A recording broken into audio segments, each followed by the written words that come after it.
So I was curious what the cost of this condenser on this 2017 Yaris is.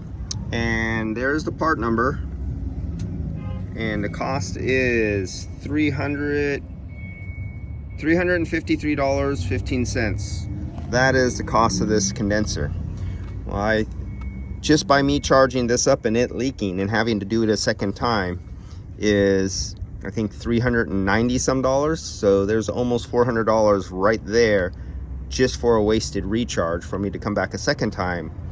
And what else do we have going? Oh, labor, book time labor, 3.2 hours, and that's the labor time right there to get to this behind the bumper with everything put together and everything like that. So that would have been 3.2 hours wasted too. On top of that, you could add to the loss because of the leaking aftermarket condenser.